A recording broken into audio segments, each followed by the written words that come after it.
அனைவருக்கும் வணக்கம் நண்பர்களே. இன்று நாம் பார்க்க போவது தூத்துக்குடி மாவட்டம் தொகுதி வாரியான கருத்து கணிப்பை பற்றி.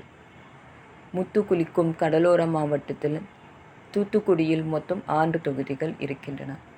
அந்த அனைத்து தொகுதிகளும் யாருக்கு எவ்வளவு ஆதரவு இருக்கிறது என்பதை இப்போது விரிவாக பார்க்கலாம். கவனமாக கேளுங்கள்.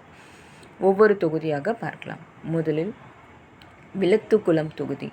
இங்கே ஒரு சுவாரஸ்யமான திருப்பம். டிஎம்கே வெற்றி பெறும் என்று கணிக்கப்படுகிறது. தூத்துக்குடி மாவட்டத்தில் டிஎம்கேவின் முதல் வெற்றி இங்கே நிகழ்கிறது. ஏஐடிஎம்கே, டிவிகே மற்றும் பிற கட்சிகளுக்கு இங்கே வாய்ப்பு இல்லை என்று காட்டுகிறது. இரண்டாவதாக தூத்துக்குடி தொகுதி. மாவட்டத்தின் தலைமையான நகரமான தூத்துக்குடியில் ஏஐடிஎம்கே வெற்றி பெறும் என்று கணிக்கப்படுகிறது. துறைமுக நகரமான தூத்துக்குடியில் ஏஐடிஎம்கே வலுவான நிலை இருப்பது மிகவும் குறிப்பிடத்தக்கது. மூன்றாவதாக திருச்செந்தூர் தொகுதி.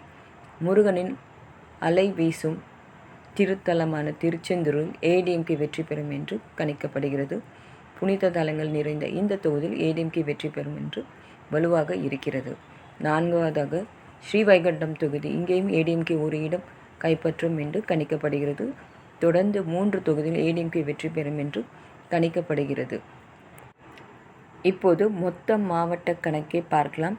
தூத்துக்குடி மாவட்டத்தில் மொத்தம் 6 தொகுதிகள். ஏடிஎம்கே 5 இடங்கள், டிஎம்கே 1 இடம், டிவிகே மற்றும் பிற கட்சிகளுக்கு 0.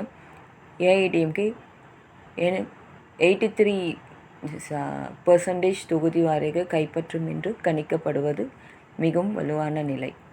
நண்பர்களே, தூத்துக்குடி மாவட்டத்தில் மிகவும் சுவாரஸ்யமான படத்தை காட்டுகிறது.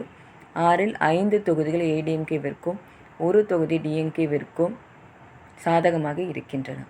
கவனத்துக்கு வேண்டியது என்னவென்றால், டிஎம்கே வெற்றி பெறும் என்று கணிக்கப்படும் விளத்திலுக்குளம் தொகுதி கிராமப்புறம் பகுதி என்பது சுவாரஸ்யமான விஷயம். டிவிகே இந்த கடலோர மாவட்டத்தில் எந்த தாக்கமும் ஏற்படவில்லை என்பது குறிப்பிடத்தக்கது.